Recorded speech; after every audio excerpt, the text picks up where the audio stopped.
Now, let's go to fuck the introduction. We're just going to go. Okay, so here's the first mention of Drake, and it's mentioned in the intro. Now, usually when we read these, we've read enough like civil suits, especially when it came to like the Diddy stuff, that really we just need to go to. There's a section in here where all the details are going to be in, right? Now, factual background is right after that. It's here we go. It's what kind of outlines what they consider the wrongs are. Okay, the claims. So there's going to be some type of claims or allegation section. So that's what we need to get to. But let's read this intro. And the reason why I'm giving you guys this, word salad of an explanation is that when you're a media company looking for headlines, you could just be like the vulture that just circles and just pick what you want and create what you want, which is technically right, but contextually wrong, right? So this is an intro. This guy is look, nobody gives a fuck about him. He's talking about, oh yeah, it's so hard to make in the music business. Whoop-de-doo, nigga. Okay? Then he's like, well, we work so hard to get payments from Spotify. Then he says, as described, there's billions of fraudulent streams with respect to songs, the most streamed artists of all time. Okay? And he is taking aim at Drake here. But while the streaming fraud with respect to Drake may be one example, it does not stand alone. And so there's mass fraud. Spotify publicly claims that it has policies to root out fraud, but it's nothing more than window dressing. Okay, cool. So they use Drake as an example, but they said that it's Spotify's fault that they're not doing nothing about it. I don't think Drake is mentioned again here, but we're going to go down to what these allegations are, which is what we should care about, right? And once again, this is not a Drake lawsuit. This is a lawsuit against Spotify. Now, in my opinion, I don't think like this is too hard to believe. It's just that you got to prove it, In the courts, you got to prove these allegations. So even if they are doing it, they might be disguising it in a way where you can't prove it, right? I'm up here cooking some salmon and stuff, and that's why the beeping keep going off.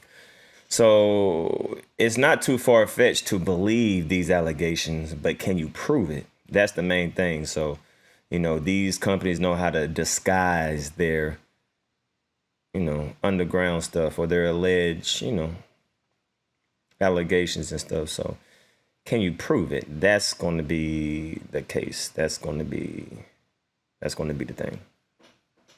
Spotify. So this nigga, Eric Dwayne Collins, known as RBX, he's in Long Beach, California. Now, is it ironic here, chat, that it's a West Coast nigga that's now pointing the finger back at Drake to say, you're the one botting, after I believe the rapper synonymous with botting right now is Kendrick. Whether he does it all the time, sometimes. Here he goes. He's still blaming Kendrick. Golly, this nigga don't stop, boy. This nigga don't. Even though Drake is named on it, he want to point the finger back at Kendrick. God, boy, this dude don't stop. He want an OVO Christmas basket so bad, man. He want an OVO turkey so bad. This nigga wants some OVO graving, some OVO. God, boy, it don't matter. It don't matter what Drake does. He gonna flip it back on Kendrick no matter what. God damn. Sometimes or no time. People have kind of identified like, nah, nigga botting. You get what I'm saying? Is it ironic that someone also from the West Coast is now kind of reverse Uno in it to Drake? Who knows, right? Now this nigga's talking about his music. Nobody gives a fuck about his music, but we want to hear these allegations. Wait, he doesn't have much here. Oh, this is about the plaintiff, so actually I'm reading this wrong. Sorry.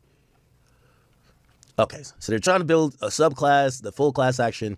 Okay, so here's the claims. They said that the plaintiff incorporates by reference in this claim for Spotify is an operator of the musical platform, as a duty to care for its members, Defendants also undertook and assumed a duty that its platform was not being surreptitiously manipulated by third party. Okay, but when are you coming with some shit though? They said Spotify's breached its duty by failing to detect, turning a blind eye, and failing to properly address and artificially inflating streams because the increase in overall music streams allows Spotify to generate more revenue for itself. They failed to put in place a more adequate monitoring, detection, and remedial measures to identify artificial streaming. By failing to do so, they're saying it hurts right holders and songwriters and people like that. Okay. So essentially, I guess they're saying Spotify isn't doing enough to handle the bot situation, right?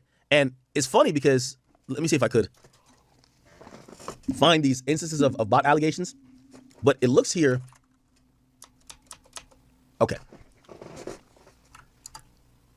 so they said Drake is a well-known songwriter whose music is available for streaming on Spotify. In fact, Drake is purportedly the most streamed artist of all time on the platform.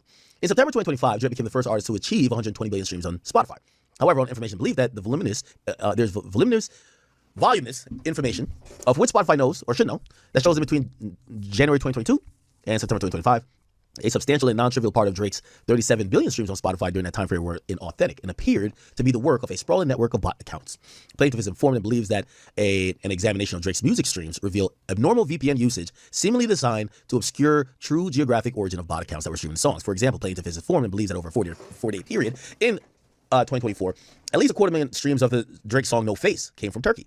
But they're falsely geomapped through the coordinated use of VPNs to the United Kingdom in an effort to obscure their origins. Furthermore, plaintiff is informed and believes that a large percentage of accounts streaming Drake's music were geographically concentrated around areas whose population could not support the volume of streams emanating therefrom. In some cases, massive amount of music streams, more than 100 million streams, originated in areas with 0 residential addresses. Moreover, plaintiff believes that geohash data shows that nearly 10% of Drake streams comes from users whose location data show that they travel a minimum of 15,000 kilometers in a month, move unreasonable locations between songs, include more than 500 kilometers between songs, roughly the distance from New York City to Pittsburgh. Also, they're saying that the volume and time of the music streams for Drake music failed to follow typical established streaming patterns. While most songs and albums see an initial spike in streaming upon release, those same songs and albums typically follow a predictable decay pattern over following months. However, in many instances, the streams from Drake's music saw a significant and irregular uptick in months, in some cases years. Now, by the way, this would be easily understood if you understand streaming. When Drake drops new music, Hotline Bling goes up. Headlines goes up. God's Plan goes up. So it's not, that wouldn't be irregular, but this guy's claiming this. Drake's decay rate was slower and less dramatic when compared to those of his contemporaries. Additionally, the number of, actually, by the way, this has a lot more stuff about Drake than I thought. Like, this nigga look like he really don't like Drake, which probably would fuel a reasonable person to think this is a disguised lawsuit that's probably coming from over TDE and shit, you know? Well, not TDE, but PG Lang or one of Kendrick's people, right? Additionally, the number of streams of Drake's music. See, there he goes. Always got to throw Kendrick in. And so now he's saying that Kendrick is disguising this lawsuit with this guy. Yeah, boy, he just got to throw Kendrick name in there. No matter what, he gonna say this is because of Kendrick. This is Kendrick team. With no proof, no nothing, he just want to throw dirt on Kendrick name. Is attributable to individual accounts is staggering and irregular. For instance, plaintiff is informed and believes that while the average Spotify listener listens to 10 songs per day, a massive amount of accounts listen to Drake's music, listen exclusively to Drake's music for 23 hours a day.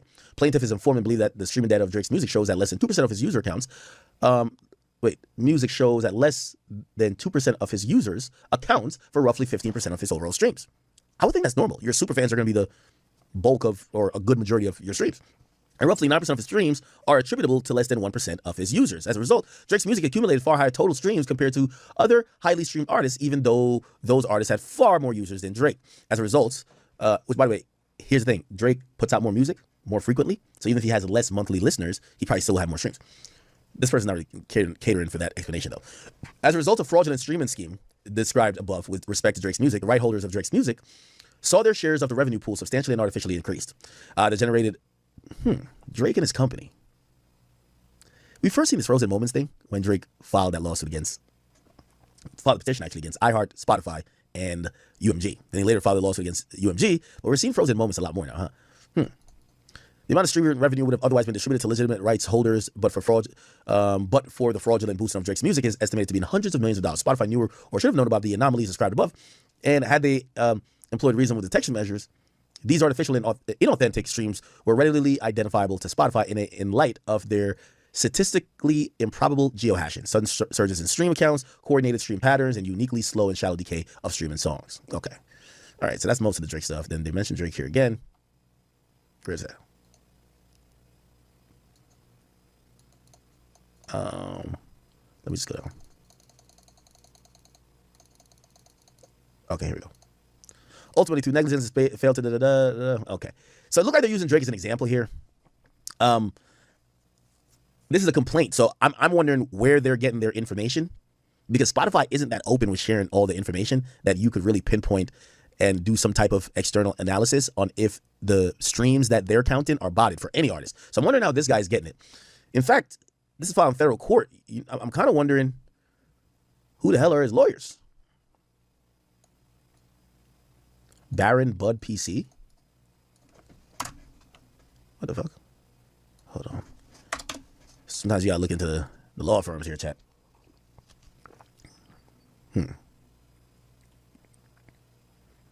They got this up there.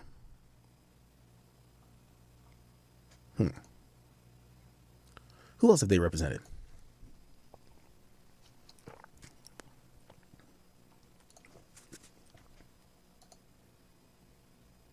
I don't know.